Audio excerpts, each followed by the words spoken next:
adoptiert sein, ist für mich einfach ein Tabuthema. Verdrängen, verdrängen, verdrängen, verdrängen, verdrängen. Wenn es nur in die Nähe gegangen ist von diesem Thema, ist für mich im Vordergrund gestanden, sofort aus diesem Thema flüchten, Thema wechseln, abklemmen, weil ich nicht schwätzen darüber. Ich hatte so einen Kloß im Hals und innere Zitteranfälle. Und das habe ich gemacht, bis ich schätzungsweise etwa 3, 24 war. Das schlichtweg immer nur für mich ausgefochten, innerlich, das Thema. Aber mit niemandem teilen oder können teilen. Wenn das in meinem Umfeld irgendwie zum Thema kam oder jemand wollte wissen oder gefragt hat danach, erzähl mal etwas von deiner Adoption. Dann habe ich inzwischen einfach erzählt, ja, ich bin mit 3,5 in die Schweiz gekommen. Und so, ja, magst du dich noch an die Zeit erinnern? Und, ja, nein, nur schwach. Und ja, wenn die Leute dann weitergefragt haben, habe ich gesagt, ja, und von deinen biologischen Eltern weisst du gar nicht. Und ja, dann habe ich darauf geantwortet, ja, nein, ich weiss gar nicht. Und da gibt es, glaube ich, auch nichts zu wissen. Und von dort her beschäftige ich mich auch nicht näher mit diesem Thema.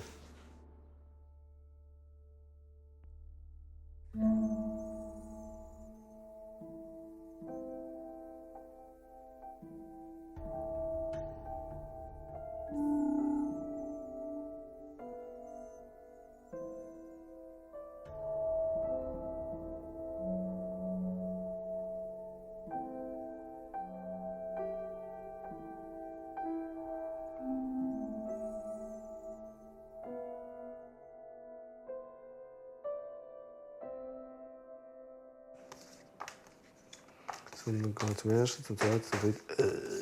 Ich nehme, glaube ich, nie mehr Sonnenuntergänge auf. Santa Monica Beach.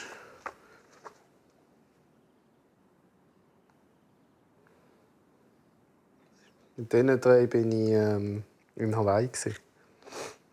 Das ist dort, wo ich genau in die Sprachschule in die Klasse reingekommen bin.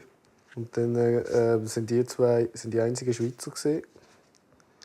Und dann sagt, glaube sie zu ihm, als ich komme, «Oh nein, ist ja wieder so ein Japaner.» Ich habe gesagt, ich komme im Fall von Basel. Sie sind ziemlich rot geworden.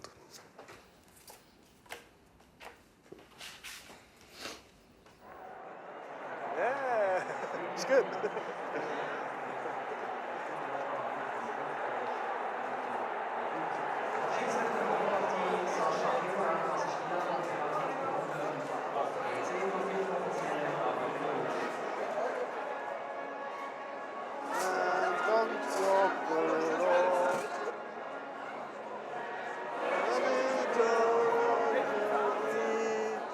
Ich mag mich gut erinnern, dass ich hier in der Schweiz immer gewusst habe, ich bin anders wie die anderen in meinem Umfeld. Und das begleitet mich seither jeden Tag. Schön! Super! Ja!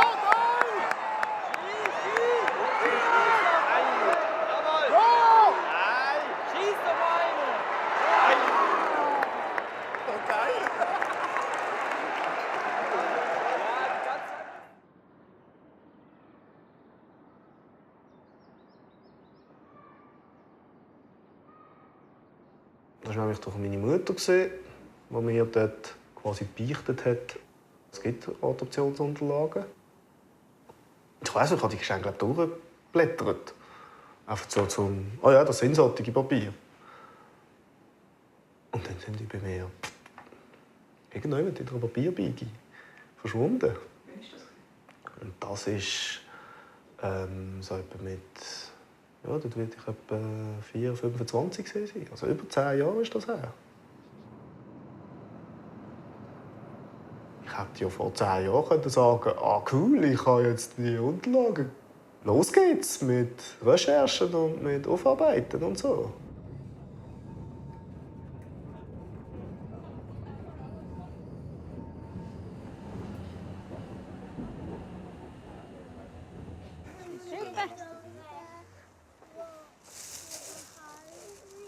Die ersten Dinge kann man langsam servieren. Wir müssen schon ansitzen.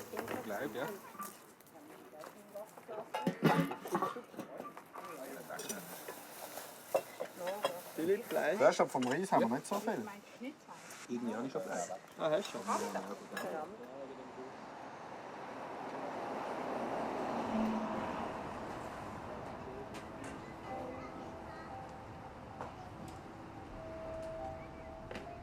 Ich wohne jetzt schon seit 12 Jahren hier und habe miterlebt, wie die Nachbarskinder auf die Welt gekommen sind. Die Jüngeren sind jetzt so zwischen 3 und 5.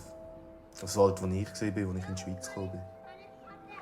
Und wenn ich sehe, wie viel die schon können, wie viel Identifikation die eigentlich für sich schon haben, was die vor allem können schwätzen und verstehen, hat mir einfach gespiegelt, ja, hey, das bist du wahrscheinlich auch gewesen. Etwa in dieser Form oder auf diesem Niveau. Und dann habe ich realisiert, hey, ja, das ist ein grosses Kapitel in meinem Leben, das ich nicht angeschaut habe und das aber sehr wichtig ist für die Identifikation. Ist bei mir einfach ein schwarzes Loch.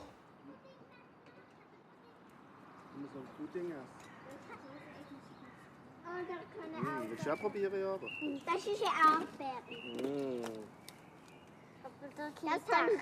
Hä? Aber es ist fein. Also was passiert ist, dass ich angefangen habe, im Internet zu recherchieren. Ich habe einmal eingegeben, Korea und adoptiert.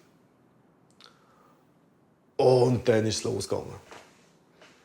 Dann bin ich auf x Webpages gestoßen, auf x Erfahrungsberichte gestoßen. Und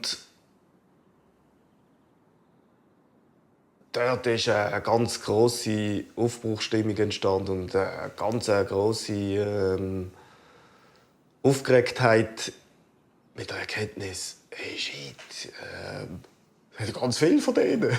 Ich bin ja nicht der Einzige.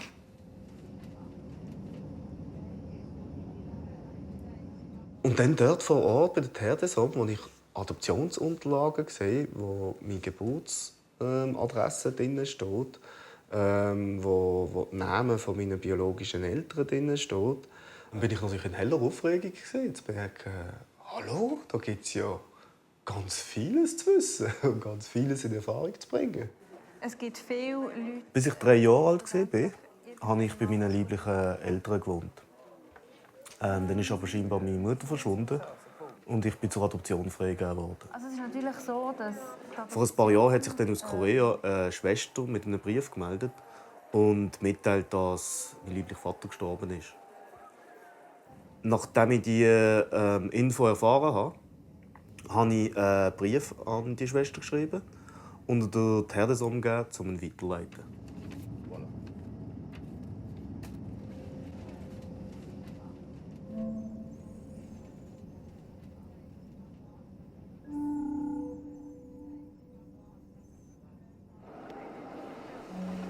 Die Herdesom hat dann herausgefunden, dass die Schwester vor 4 Jahren gestorben ist.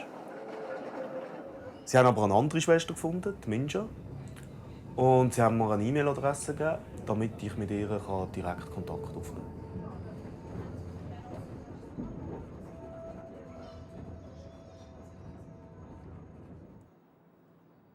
Vorgestern habe ich eine E-Mail bekommen von einem Leo.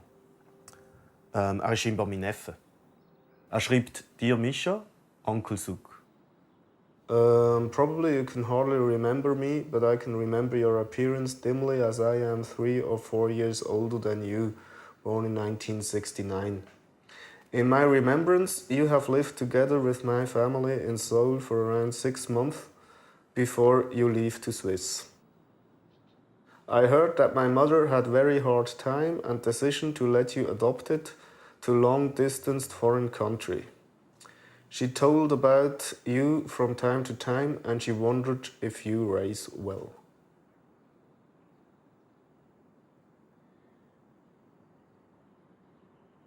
Also das heisst, eben, dass meine Halbschwester eigentlich zu mir geschaut hat und dann für sie es auch eine schwere Entscheidung war.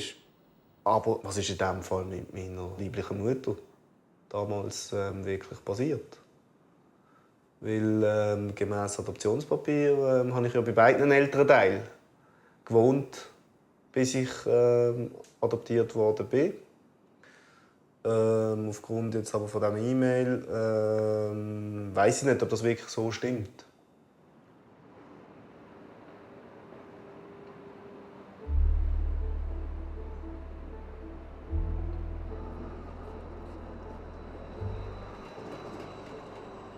Nach all dem ist mir klar geworden, dass jetzt der Zeitpunkt da ist für den nächsten grossen Schritt. Ich könnte meine Wohnung, meinen IT-Job und gehe zurück nach Korea.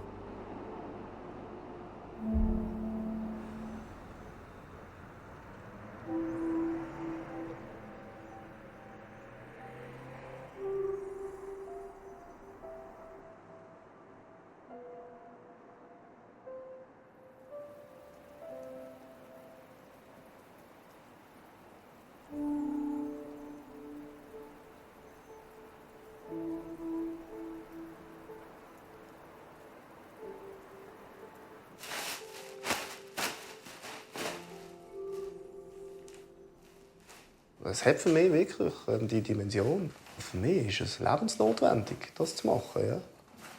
Weil ich sonst immer das Gefühl habe, es fehlt etwas.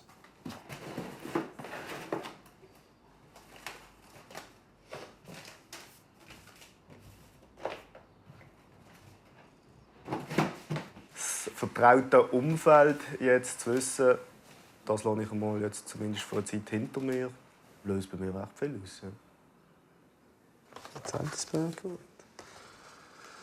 Geburtstagskärtchen.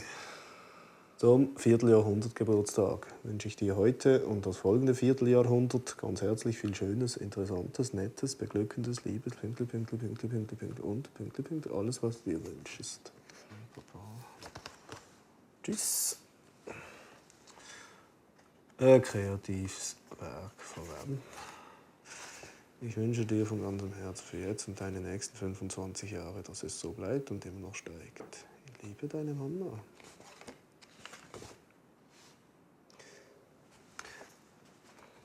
Textli wäre gleich noch spannend zum Behalten.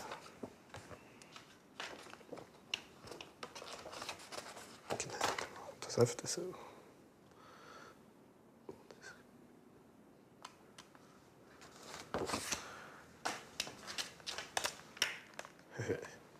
Ist gut.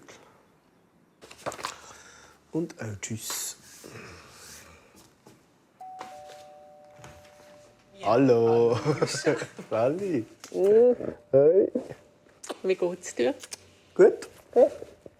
Schön. Komm herein. Ja. Hast du einen Kaffee? Ja. Das ist verrückt, wie so die Fotos alle. Weißt du, wenn ich hier schaue, oder? Denke ich, das ist mir sehr gut gegangen. Ja. Aber weißt du, jetzt zu merken, hey, eigentlich, wie wichtig das ist. Und wenn ich das jahrelang eigentlich vernachlässigt oder als nicht wichtig angeschaut habe, finde ich eigentlich noch erstaunlich. Wenn ich jetzt merke, wie dringend oder wie essentiell das Ganze eigentlich ist. Und was aber für es hat jetzt halt einfach die Zeit gebraucht. Ja. Aber ich meine, all das, was jetzt mit Emotionen, mit Erfahrungen zu tun hat, kommt jetzt eigentlich erst vor. Aber das, denke ich, ist aus dem Kokon gekommen. Wie der Schmetterling. Aber das heisst auch, ja, dass du das im Prinzip... Wenn jetzt in Korea zum Beispiel hättest bleiben können, ich meine, das ist ja auch ein Thema. Man sollte vielleicht überhaupt schauen, dass man nicht entwurzelt wird. Aber Gut, das ist eine Illusion. Ja, das ist... Und darum denke ich, ich wünsche dir alles.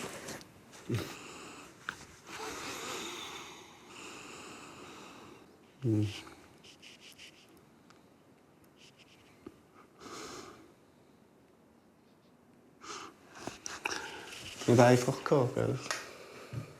Aber es ist schon bist. Sonst hätte ich sicher schon viel gemacht. Ja. Und es ist nie zu spät. Es ist alles nicht zu spät. Man hat immer noch eine Chance, meistens im Leben, dass irgendwann... Ich hätte das nie gedacht, dass ich noch so ein Geschenk vom Leben kriege. Das ist das Geschenk.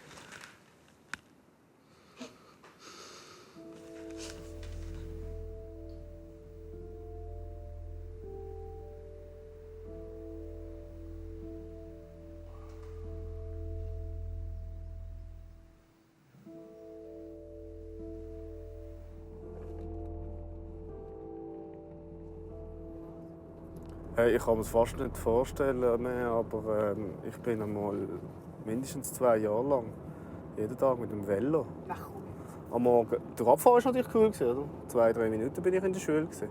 Aber darauf, dann auch hier, am Anfang immer gelaufen. Aber später habe ich es dann geschafft, auch zu fahren. Und das 2-mal am Tag. Und am Mittag bist du immer heim. Das ist der Garten von meinem Vater. Da hinten.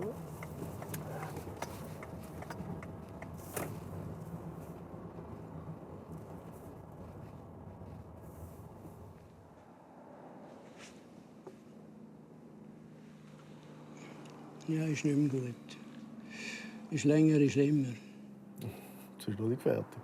Nein, ist noch nicht fertig. Nein. Das ist langsam blöd für mich. Das ist nicht lustig. So. Ja, siehst du, du wärst die wacker.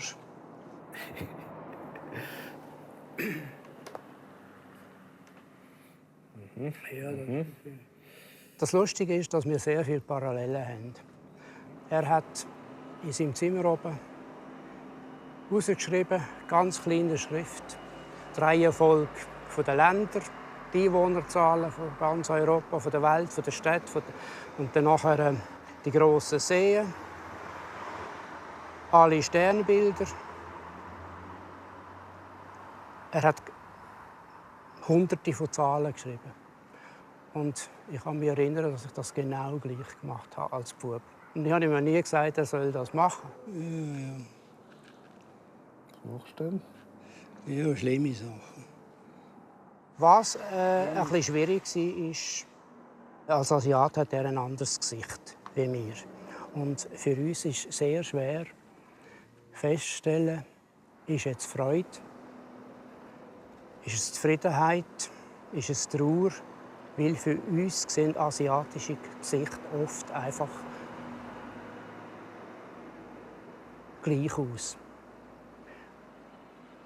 Wir sehen, wenn jemand traurig ist.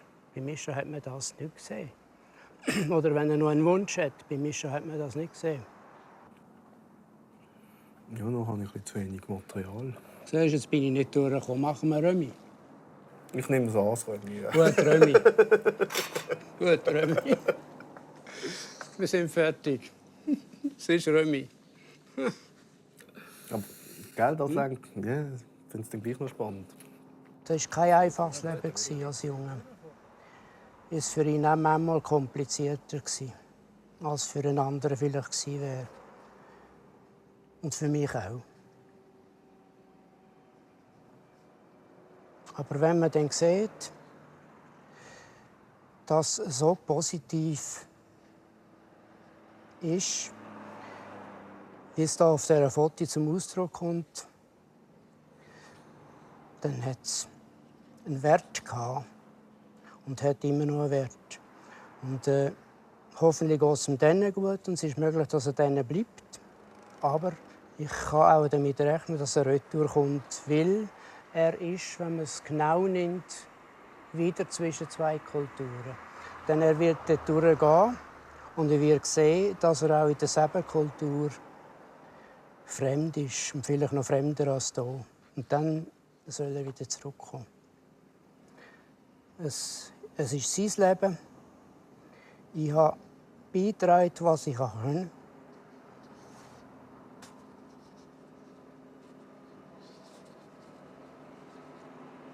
Und ich hoffe einfach, dass ihm alles gut kommt. Aber es wird schwer sein. Und das bin ich mir eben bewusst. Ziemlich fest bewusst.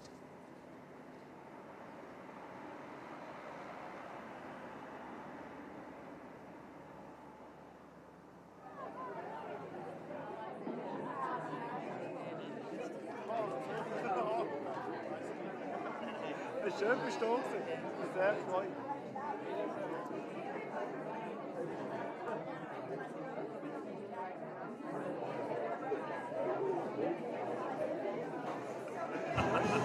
Charlie, was ist denn?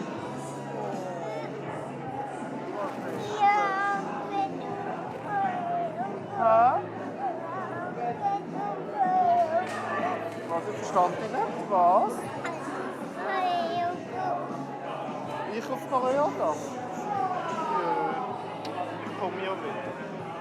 Schatz, ich habe ganz fest gern. Das ist jetzt wichtig für mich. Und ich komme wieder und ich werde dich nie vergessen. Gell? Weißt du, ich gehe nicht wirklich weg. Ich gehe einfach. Ja.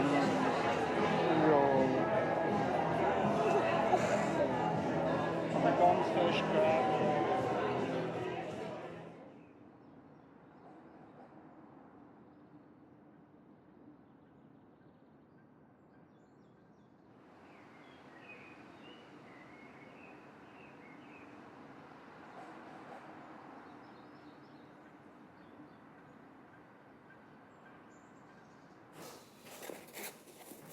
Pass, eingepackt, E-Ticket und meine Adoptionsunterlagen.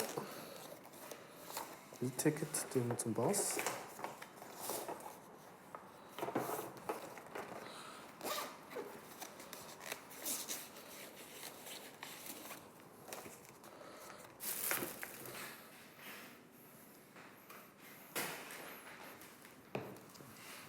Das ist alles, was ich da habe.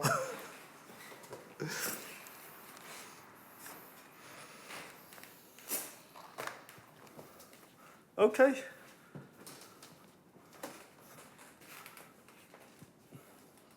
Vamos.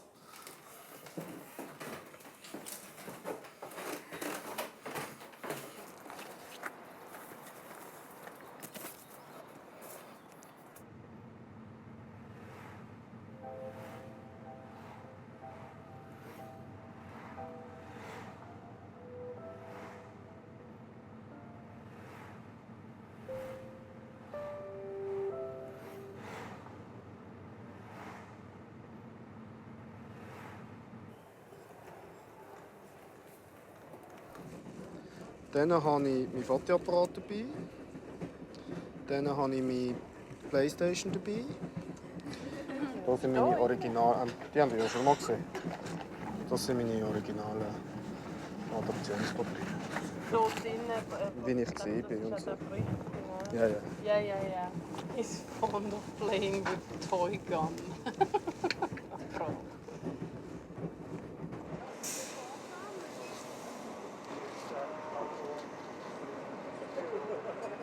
Ich bin noch nie mit so viel Gepäck verreist. Check-in 2, KE 934. Ja, ich kann mal schauen. Ja, kannst du mal schauen. Ja, du auch.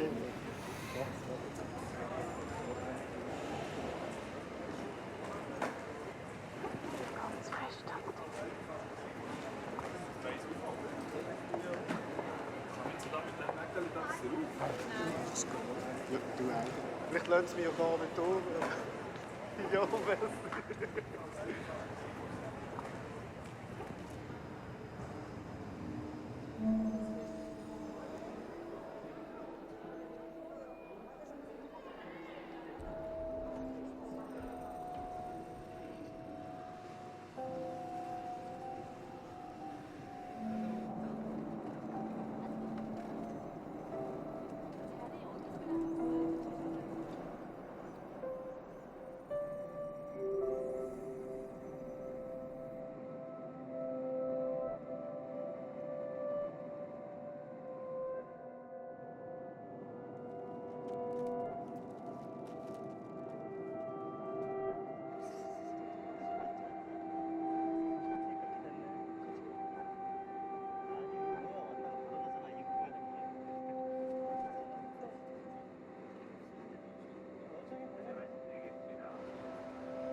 Ist es das? Ist es nicht das?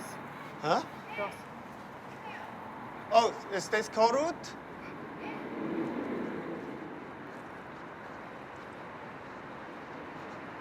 Is it English? Is this Korut guest house?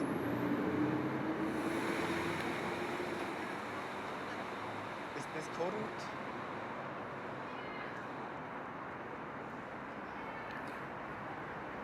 Ah, sorry, it's this way.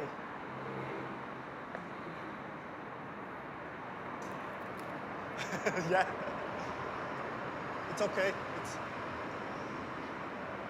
It's here. I have to go here. Also, emigrates.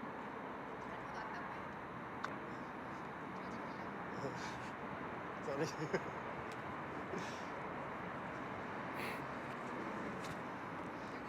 It's Korut guest house. Hallo.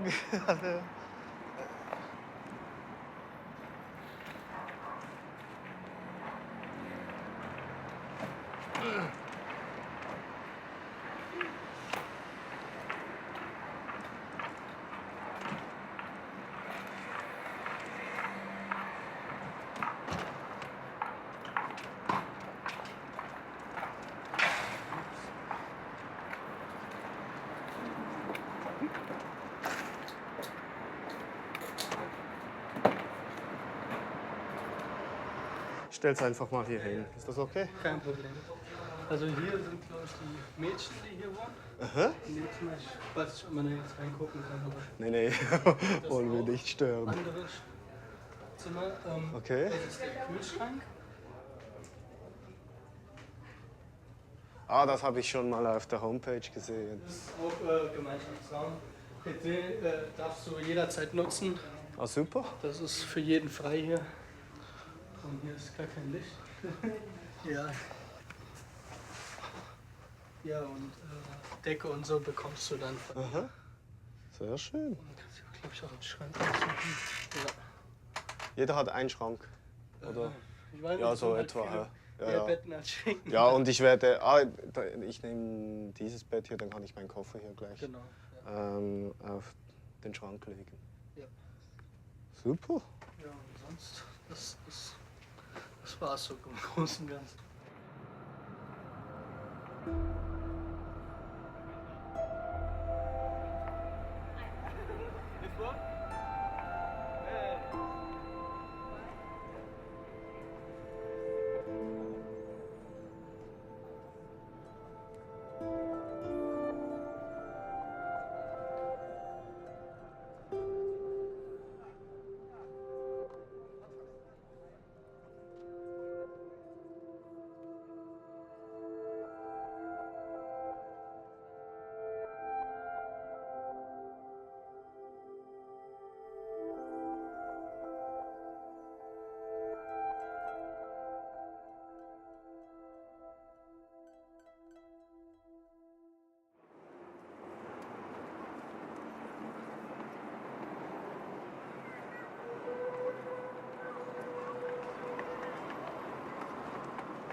Vom Flughafen bis ins Gold ist es so, wie wenn ich in die Ferien gehe. Das hat sich jetzt komplett verändert.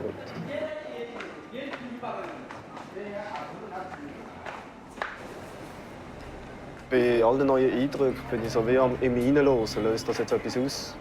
Und ich merke, es löst zum Teil etwas aus, aber ich kann es überhaupt nicht einordnen.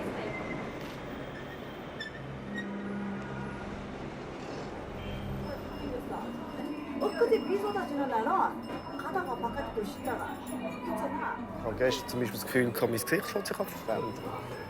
Physiognomisch, meine Brille geht plötzlich mehr runter. Und habe gestern hier zum Beispiel ganz extrem das Ziehen in der Backe. So wie wenn sich die Haut straffen würde. Ich sehe nicht mehr anders aus, wie es mein Umfeld ist. Ja, ich finde es massiv. Dass ich mich körperlich anders an fühlen. Ich fange mich an anders zu spüren. Okay. Ganz ehrlich. Aber jetzt muss man eben zuerst überlegen, zum Beispiel, soll ich mich mal jetzt vor allem zuerst beim Leo melden? Weil ich habe noch nie persönlich jetzt am Telefon gehabt. Ich würde gerne sehr offen mit dem Leo, also mit der Familie, oder sagen, hey,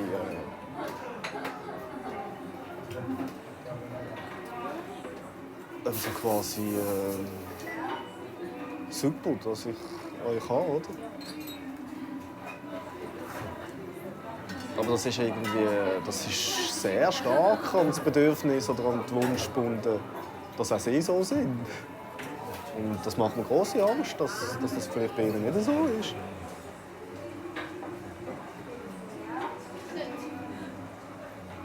Da merke ich, da muss ich irgendwie noch eine Form finden, wie wir das machen oder ich mich darauf einstellen kann.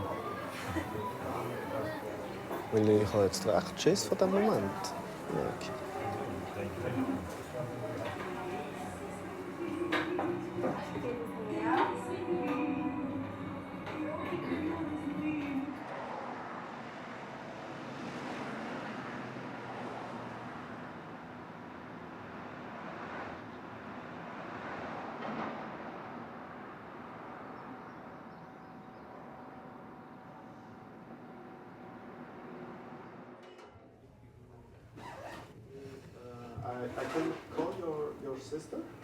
Jetzt habe ich das Telefon mit dem Leo hinter mir.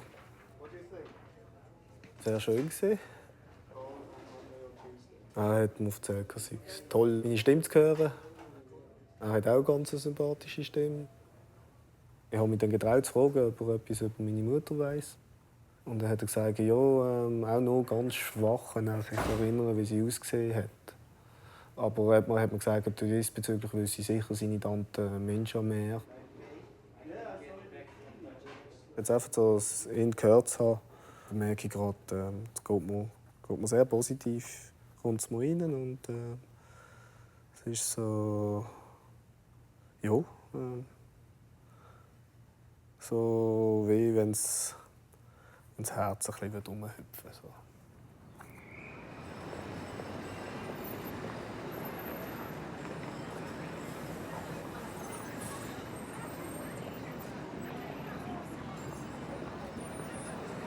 Jetzt eben mal mich hier in Seoul bewegen, das ist sehr toll. Und zu merken, ich komme von hier, es ist meine Stadt. Und das habe ich irgendwie jetzt auch gerade, also ja, das ist eine sehr zentrale Impression.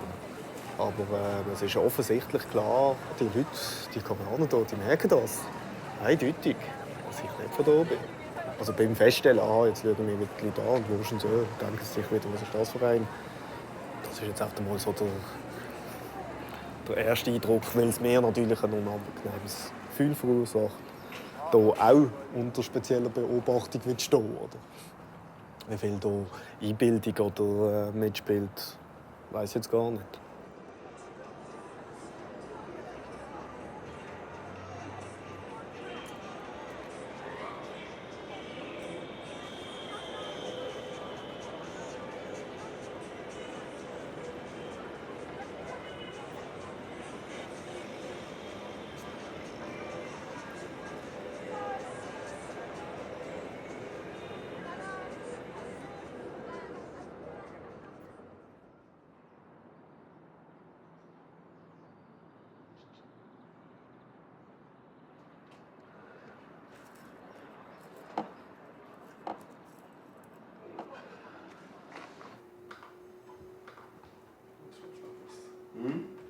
Jetzt schon auf nachgepasst.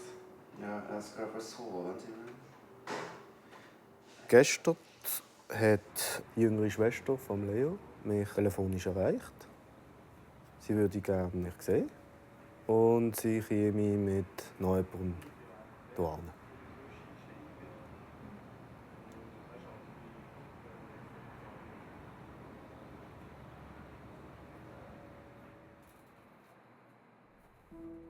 Wartet auf sie. Ja, und dann sind zwei gekommen. Koreanerin, sehr schick angezogen. Ein Typ noch dabei, wo ich gemerkt habe, der ist auch sehr nervös.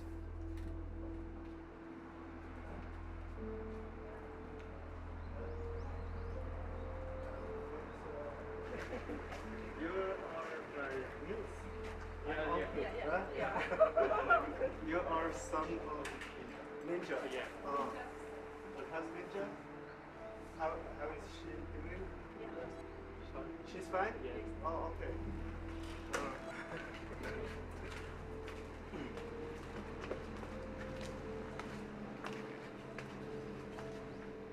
Okay. You look same like me. I don't know about that. Yeah.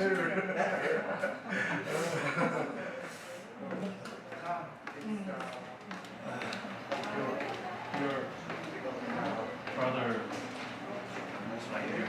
My brother? Yeah. I have a brother? Yeah. Second. Second brother? You have a third brother and a sixth sister. I have, Yeah. Dann haben sie mir ins Büchlein gerade den Familienbaum aufgeschrieben, was sehr eindrücklich war. Ich bin Bestandteil von einer sehr grossen Familie. Ich habe 1, 2, 3, 4, 5, 6 Halbgeschwister. Ich bin der einzige Sohn von der zweiten Frau von meinem Vater. Meine Halbgeschwister sind alles Kinder von der ersten Frau von meinem Vater. Und die ist aber 1959 schon gestorben.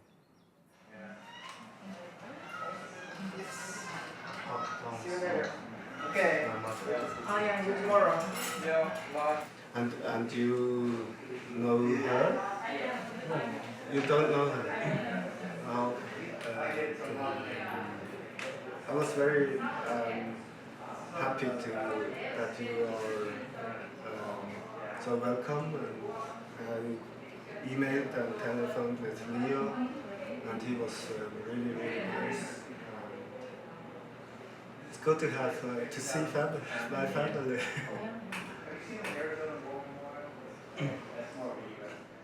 Der Seehorn hat Tränen in den Augen gehabt und das ist mir sehr eingefahren und hat mich sehr bewegt. 잠깐 못 가. 우리 집에 가서 그러면? 집은 조금. 상관은 그거 먹고 저녁 먹고 해야지 되잖아. 나 우리도 같이 가잖아. 오늘 시간 비고 왔으니까. Can you visit my house? Today. Today? Today? Yeah, right now. Right now? Okay. Okay. Yes. She is in her house. Okay. Ninja. Oh. Is in. She is taking care of my Oh, yes, daughters that's now. true, yeah. Yeah. Okay. You can meet her. Oh. Yeah. So we go now? Yeah. Okay. 그게 낫지. 한번 보고 또. Ja, und dann ist das Schlag auf Schlag gegangen. Dann haben wir uns das Zeug gepackt und die haben gefunden, ja, ist okay. Meine Freunde, das Kamerateam soll mitkommen. Und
da bin ich dann zuerst mal auf die Halbschwester Mischa gestoßen, was auch eine sehr vorsichtige Situation war.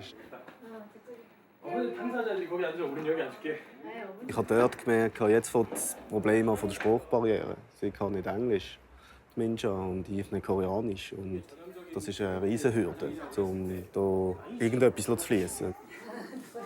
Da ist man wie so gelähmt. Auf beiden Seiten. 아, 그래서 딱 더워 죽겠는 거야. 괜히 부끄러우니까 더워 나한테 땡긴다. But normally I sit on the floor. Yeah, yeah. Korean people. So we sit on the floor. 흡연석이 좋긴 한데. Mir war dann eine Zeit lang sehr unwohl, weil ich einfach dort die Wechselwirkung von der Präsenz der Kamera gespürt habe. Yeah, yeah, yeah. Und ich habe dann eigentlich zuerst für mich entschieden, okay, ich wünsche mir jetzt, dass die Kamera weggeht. So. We don't feel uncomfortable with them. So we hope they You know, I feel a little bit uncomfortable with camera and because My mother feels so a little uncomfortable. yeah, and me too. That's why I don't want them here all the time. You know. But It's also for me because you know this is they are a film crew and they are my friends, yes. But I want to have that we have time only for our family, you know. Die Situation haben dann irgendwie so angekriegt, dass der vom Filmteam gesagt hat, ja, wir ziehen uns jetzt mal zurück. So mit der, ich habe es in der Situation so verstanden mit der Ausrede, wir gehen ein bisschen jetzt dagegen filmen. Und dann bin ich mit der Mischa und der Jungwa mal allein in dieser Wohnung gesehen. Dort hat dann Mischa wirklich von sich aus erzählen. Es war eine ganz, ganz schwierige Situation in der Familie, die dazu geführt hat, dass ich weggegeben worden bin. Mein Vater war arbeitslos, sehr arm. Jungja ist die älteste Halbgeschwisterin. Bei ihr habe ich gelebt, wo sie aber die 3 anderen Kinder schon hatte und sehr arme Familienverhältnisse geherrscht haben. Auf meine Frage, was ist mit ihrer Mutter passiert, haben sie mir gesagt, ja, die hat im Prinzip einfach aufgrund von der Armut von meinem Vater ihn verloren. Aber es hat mir doch langsam ein Bild gegeben von ja, es ist auch etwas, das beiträgt zum Füllen von diesen fehlenden Teilen von meiner Kindheit. Also, die jetzt hier immer wie mehr aufgefüllt werden.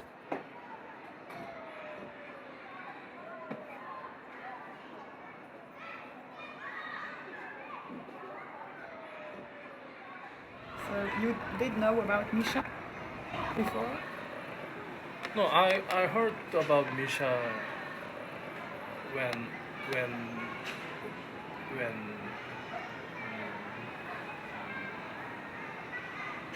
office where they sent Mischa to Switzerland call my mother, and then I heard about Mischa.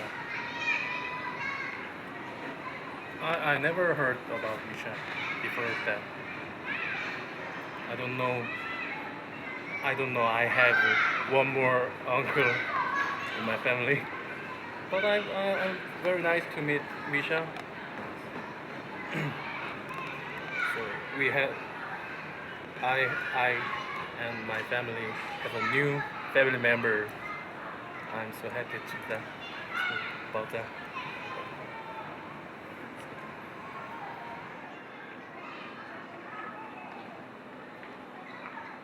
Es fühlt sich so gut an. Es ist in einer Dimension, wo es sogar schwierig ist, um es auszuhalten. Also, ich bin wirklich emotional schlussendlich sehr überwältigt von diesem Tag und so. Ja.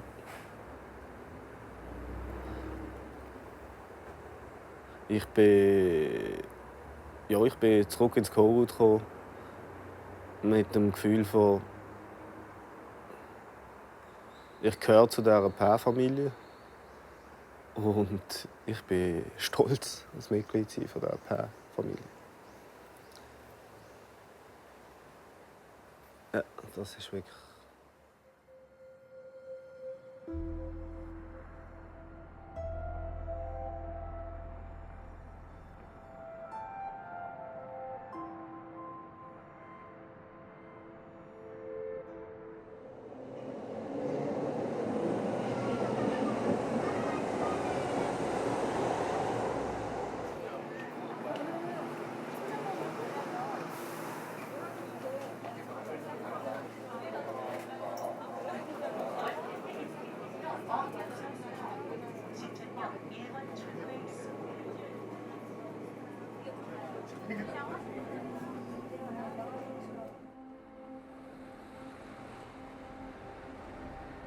Für mich jetzt eigentlich geht alles 2 Stufen zu schnell. Das, was ich jetzt 30 Jahre lang aufgeschoben habe, kommt jetzt mit einer Heftigkeit innerhalb von einer Woche, wo ich natürlich nicht gerechnet habe damit eigentlich. Und jetzt auch sehr überrascht bin von dieser Intensität. Ich bin in einer sehr glücklichen Situation, was meine gefundene Familie hier betrifft. Was recht schwierig ist, um jetzt hier im Chorroute eben auch auszuhalten. Mit diesem Hintergrund habe ich gemerkt, ist das Chorroute eigentlich kein Rückzugsgebiet, oder? Sondern ich bin hier nur konfrontiert mit weiteren Geschichten und mit anderen Geschichten. Und das kommt dann alles so noch oben drauf. So, hey June, schönes Wochenende. Wir sehen uns morgen, hä? Morgen Abend. Tschüss. Also zurzeit ist das eine große Wut, Schuld, Zuweisung hier Richtung meine Geburtsmutter. Aktuell sieht es so aus, dass ja, sie ja nicht, vielleicht nicht primär mich, sondern mal primär einfach ihren Mann, sprich meinen Vater, verloren hat. Und somit auch mich verloren hat. Und das ist sehr schwierig, weil da kommen jetzt Gefühle auf, wo ich aber sehr am Bremsen bin, weil ich genau weiss, gehen wir mal vorsichtig mit all diesen Informationen um. Ich sehe ja jetzt mal eine Seite, oder? Ich kenne ja die Seite von meiner Mutter nicht.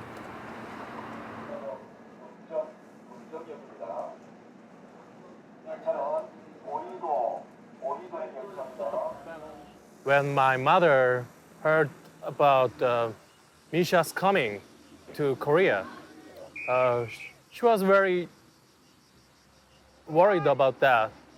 How she could explain the situation to his husband, her husband, and to me. She was a little ashamed about her family's story. But my father understood about that, and I did also.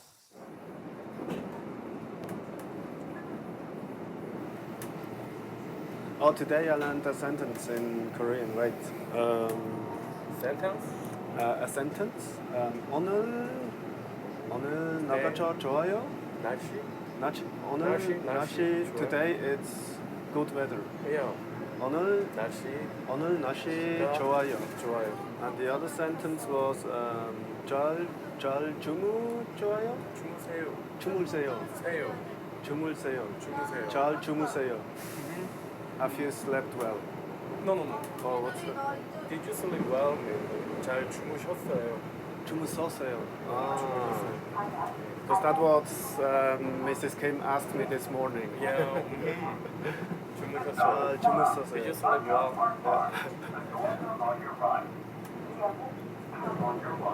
So you have also a family photo where everyone is on one photo? My family. Your family on one photo? Yeah. So this is normal that you have always a family picture?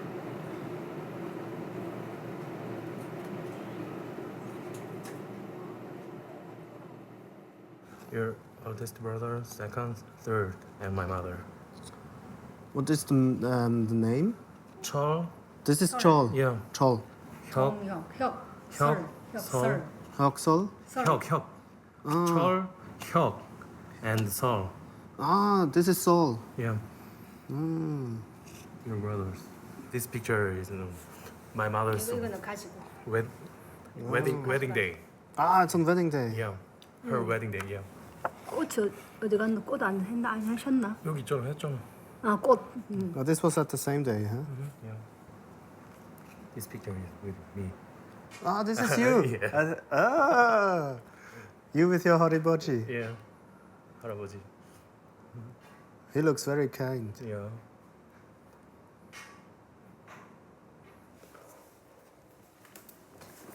Yeah, this picture is another picture of your father. This is Jongwon. This is me. Ah.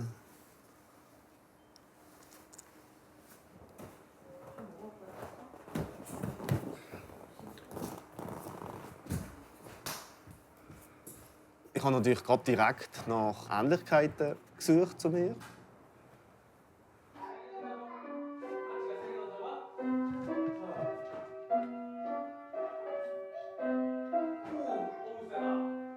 Und es war ganz verrückt. Ich habe mich selber mit völlig neuen Augen gesehen.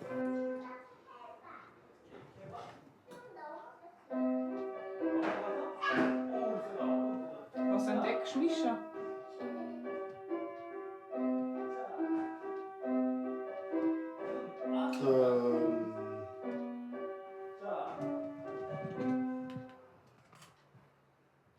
Schwierig zu sagen, aber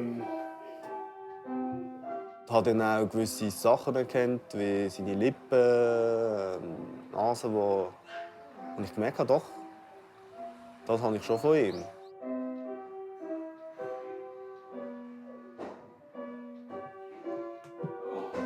ich habe glaube auch die gleichen Falten wieder.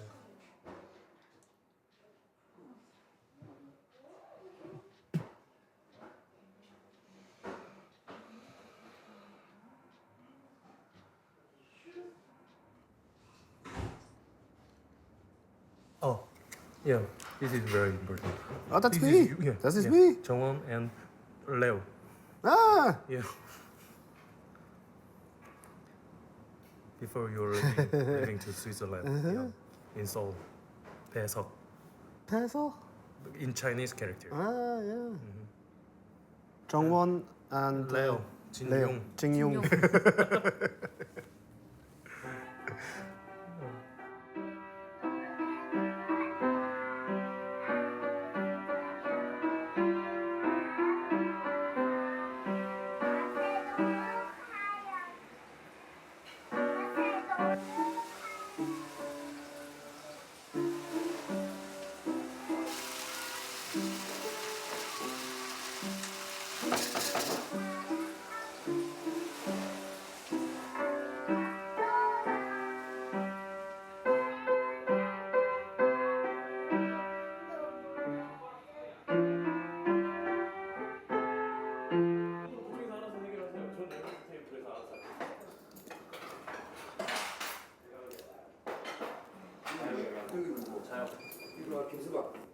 Mein Vater, der Bae Suk, ist mit seiner ersten Frau begraben.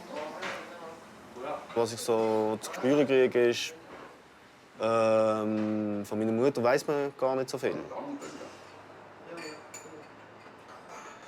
Meine Mutter, wo jetzt überall in den Unterlagen gestanden ist, dass die verheiratet waren.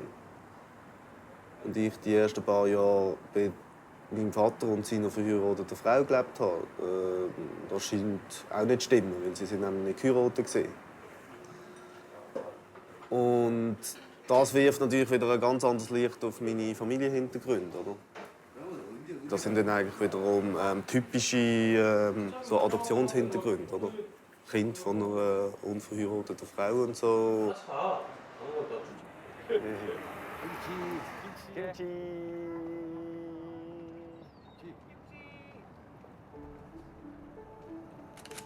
Ja. He wants to take some pictures with them.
Wir haben viele Adoptierte mit auf den Weg gegeben.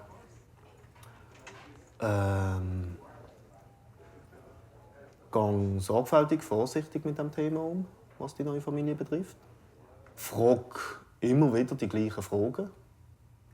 Weil was du als Antwort kriegst, beim ersten Mal fragen, kann sich durchaus verändern über die Zeit.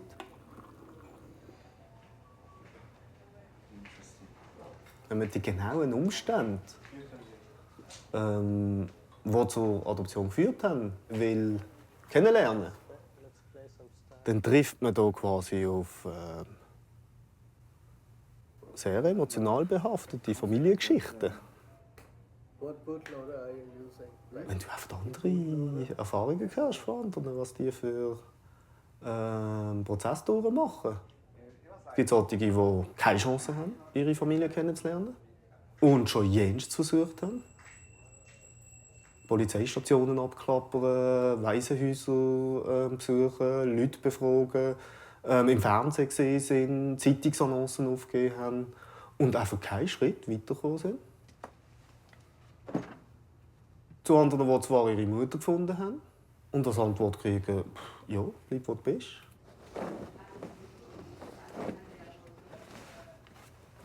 Adoptierte, die erfahren, dass sie das Resultat von einer Vergewaltigung sind. Man liest viele Zahlen, so Grössenordnung, dass es etwa um die 200'000 Kinder gibt, die aus Korea adoptiert worden sind. Ich habe festgestellt, dass bei vielen das Adoptionsthema mit einem gewissen Groll angeschaut wird. Also im Sinne von, ja, eben, wie hätte Korea noch das machen können? Quasi institutionalisieren.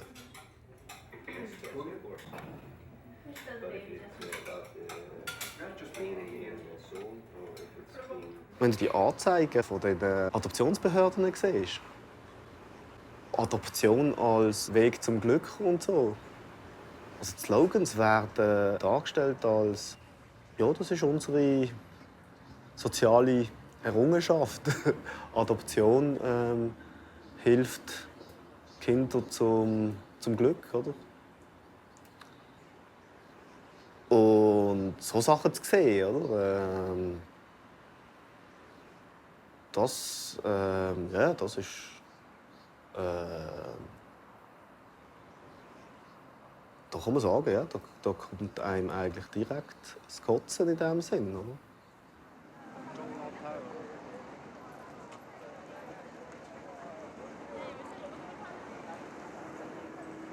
Die ganze Konfrontation mit der adoptierten Welt, das löst sehr viel Wut aus.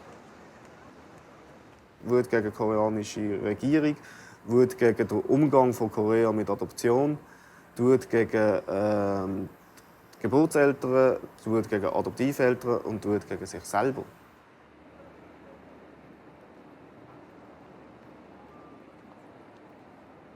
Unter uns Adoptierten fühlen wir uns alle irgendwo verbunden, oder?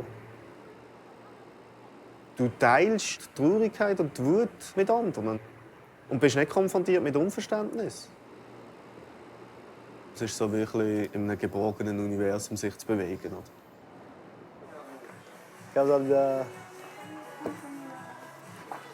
Come on. No.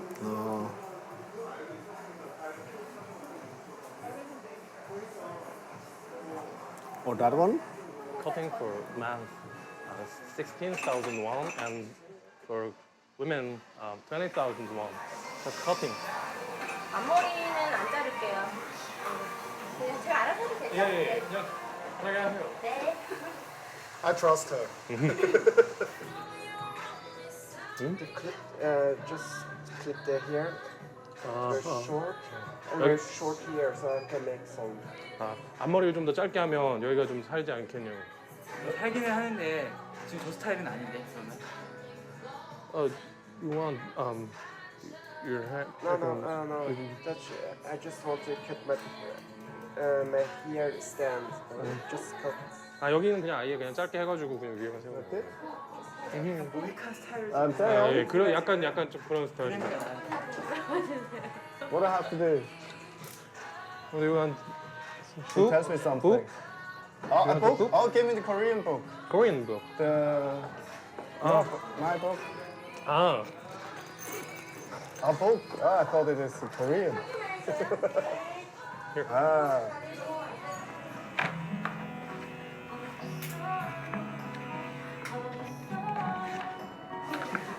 I have to quickly peek.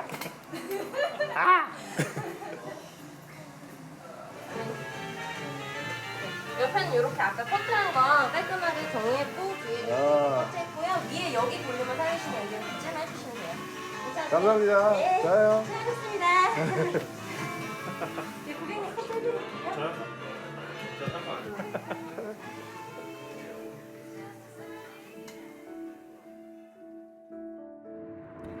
Here is for flirting. 예쁜. 예쁜. 예쁜. 섹시한. 매력적인. 매력적인. Oh, that's enough. Attractive. Yeah, I need no more. 나는 섹시한. Sorry? 나는 섹시한. I can say. 나는 you are? No. 나는 섹시한입니다. 섹시합니다.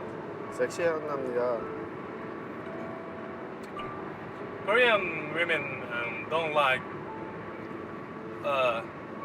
to hear that sexy. Oh, really? They want to 예쁜? Is okay? 예쁜 or 귀여운. 귀여운 means cute. 귀여운. Beautiful or cute. Ah, they like it more. 귀여운. Okay.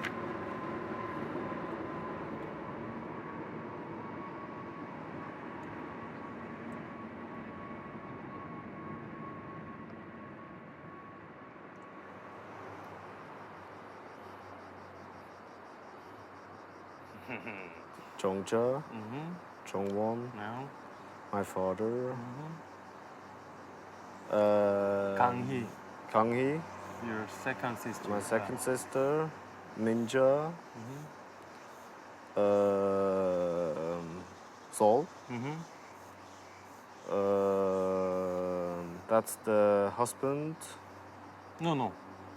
His husband. Husband of Jungja. Jungja. Who's he? Charles.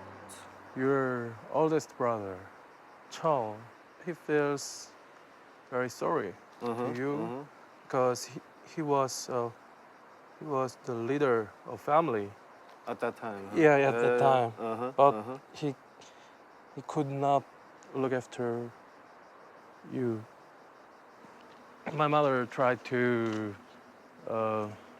make an appointment with him and you. Okay. But he needs some more time. yeah. Oh, that's good. I think that's also good for me. Because it went very fast the last 2 weeks. That was Maybe overwhelming. it is burden. He had to take.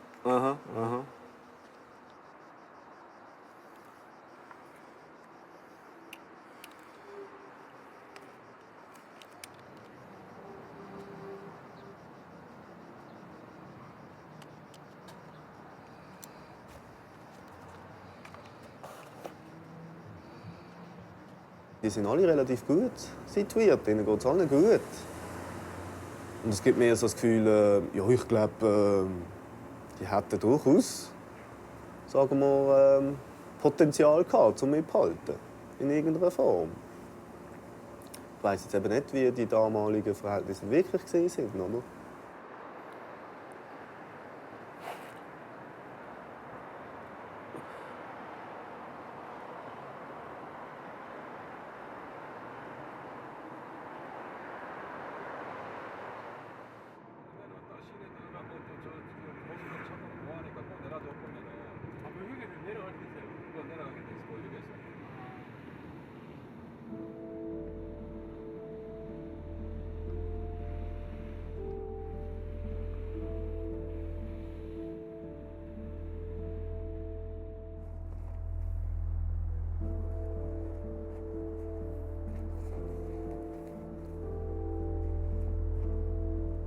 die Personen, die wir am meisten Informationen geben könnten, sind inzwischen gestorben.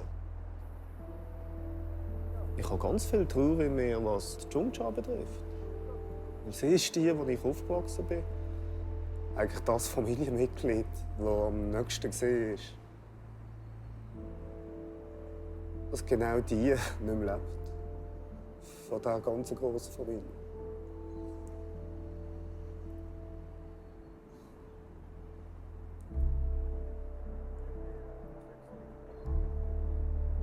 Die Vorstellung zu haben, die Jungcha hat mich 1992 gesucht.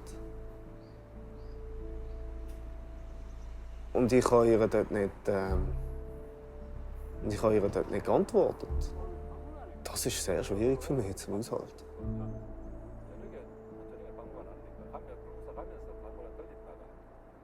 Einfach zu wissen, dass da jemand war, der wirklich nach mir gesucht hat.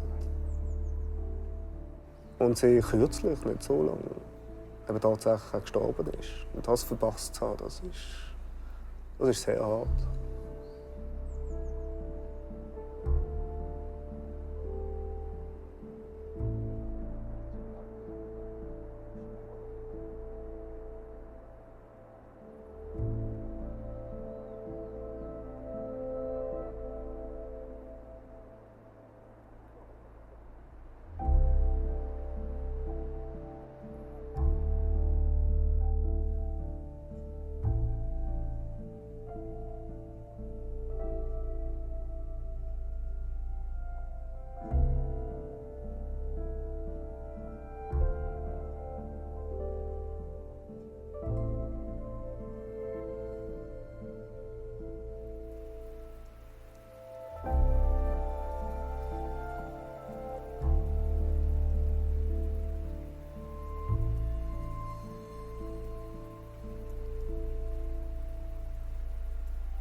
Das ist etwas, was mir auch schon ein bisschen im Magen liegt. Ich sollte mal mich bei gewissen Leuten wie dem Vater und bei der Mutter mal melden. Das ich immer noch nicht geschafft habe.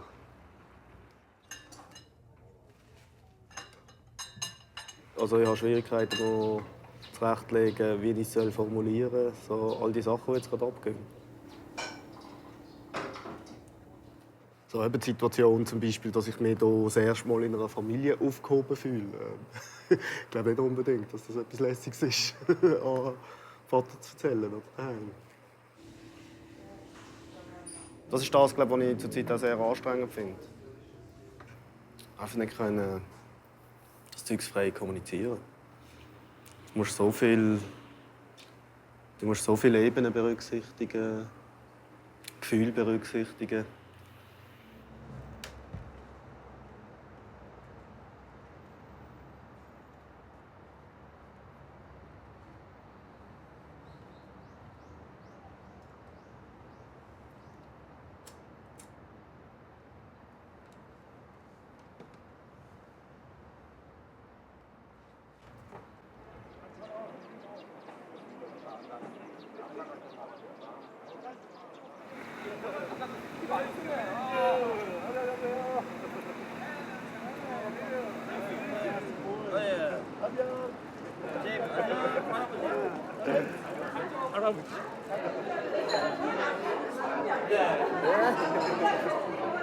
Mischa.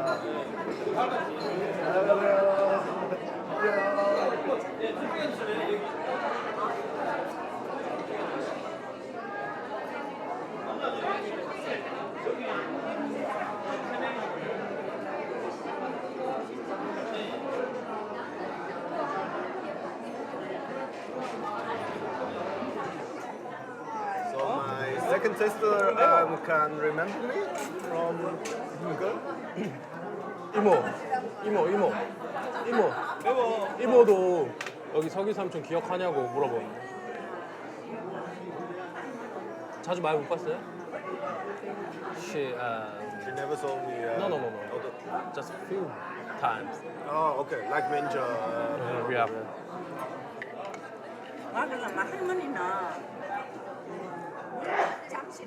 Ich habe schon gewisse Zukunftsängste im Sinne von, wie werde ich das alles auf die Reihe kriegen, von diesen grossen Herausforderungen, die hier kommen. Wie gehe ich mit dieser Familie um? Wie positioniere ich mich innerhalb dieser Familie? Was für ein Gefühl habe ich in dieser Familie?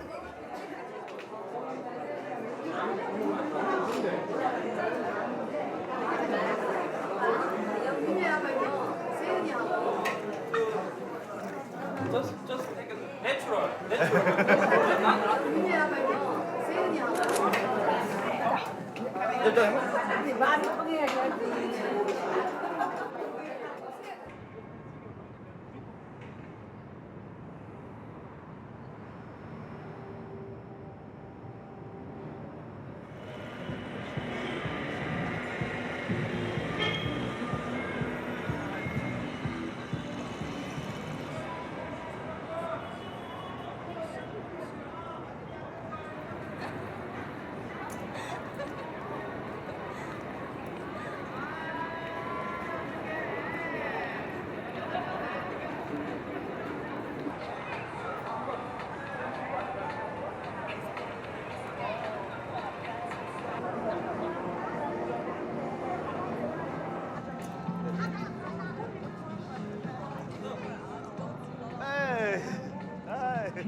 Oh. So we're gonna drink something? Yeah. Where you want to go? Say on, where we go? Here?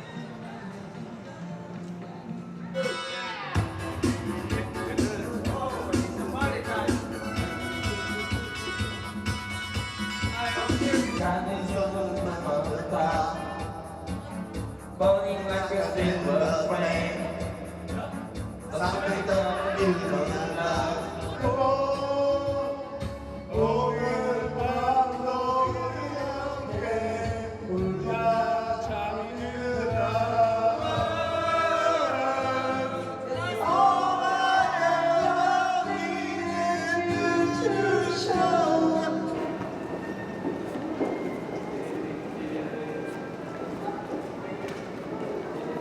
Trotz allem Glück ist natürlich sehr viel Schmerz auch aufgekommen.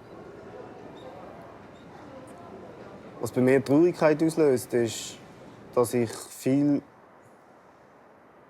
Wut, die ich in mir getragen habe, gar nicht gebraucht hätte.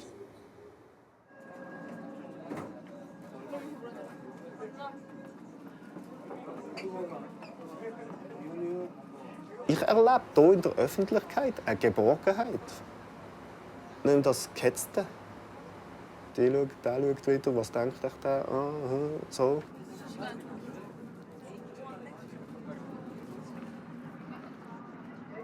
Das bestätigt mir eigentlich, wie wichtig es für mich ist, hier zu leben oder hier hinzukommen. Das Friedensschließen mit seinem Aussehen.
Zurück in die Schweiz zu gehen, ist in den letzten 5 Jahren erstaunlicherweise für mich nie ein Thema gewesen. Ich habe eigentlich seit 5 Jahren nie eine grosse Zeitspanne gehabt, wo ich so wie zurücklehnen oder reflektieren oder dass ich die Momente oder die Muße hatte, zu überlegen, was mache ich eigentlich. Sondern es ist einfach immer der nächste Schritt kommen, der nächste Schritt kommen, der nächste Schritt kommen. Dann bin ich im nächsten Schritt gesehen und dann habe ich einfach gemacht. Also eben Koreanisch studiert, dann ein bisschen Geld verdienen, Job suchen, dann okay, arbeiten. Und dann der Entscheid, selbstständig zu werden, ein Start-up-Unternehmen aufzubauen. Und von dem her ist das gar nicht gekommen. Nicht einmal als Wunsch, also der ist eigentlich nie aufgetaucht. Ich würde gerne zurück in die Schweiz.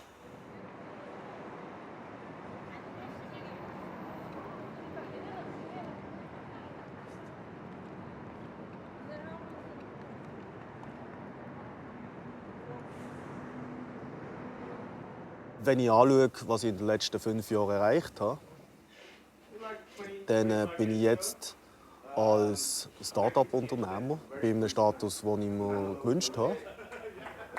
Von dem her habe ich etwas erreicht. Von der Schweizer Sicht.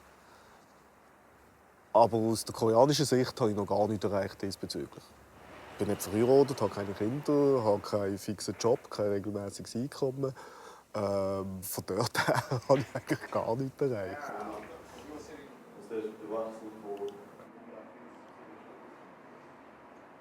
Was die Familie betrifft, wir sind uns sicher näher gekommen.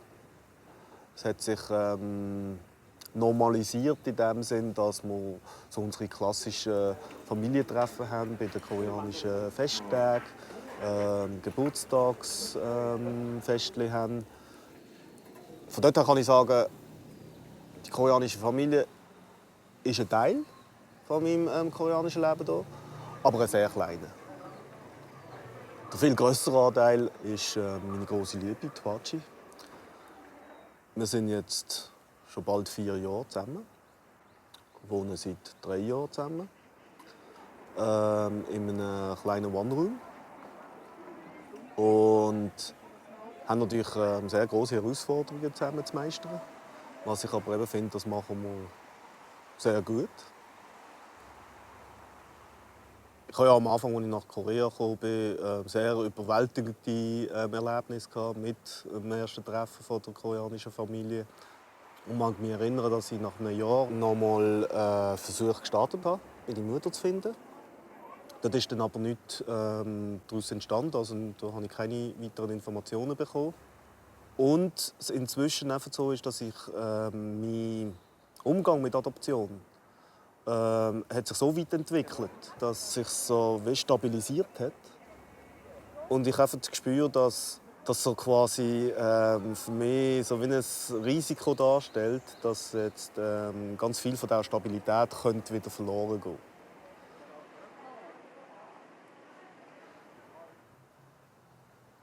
Es hat etwas mit meiner Mutter, also meiner Schweizer Mutter, und es hat etwas mit der Hwachi zu tun, also mit meinen Frauenfiguren, die ich in meinem Leben habe.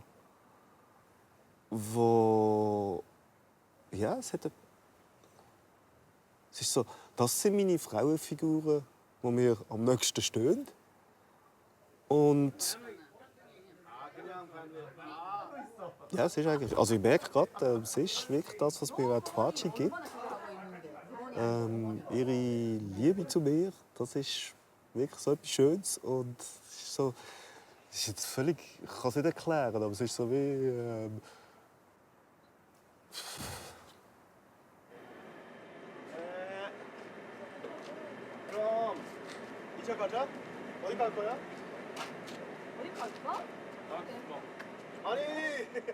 Und ich weiß nicht, ob das gut rüberkommt oder ob das richtig rüberkommt. Aber ein grosser Wutbestandteil ist schlussendlich gegenüber meiner Mutter. Und es ist so wie, ja, da ich aber die Wut verarbeitet habe und jetzt ist gut und ich kann sagen, hey, das ist das, was ich wollte. Ich wollte Frieden schließen mit meinen biologischen Eltern.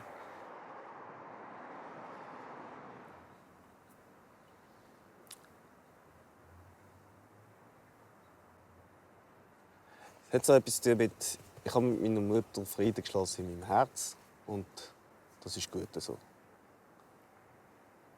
Und das möchte ich beibehalten.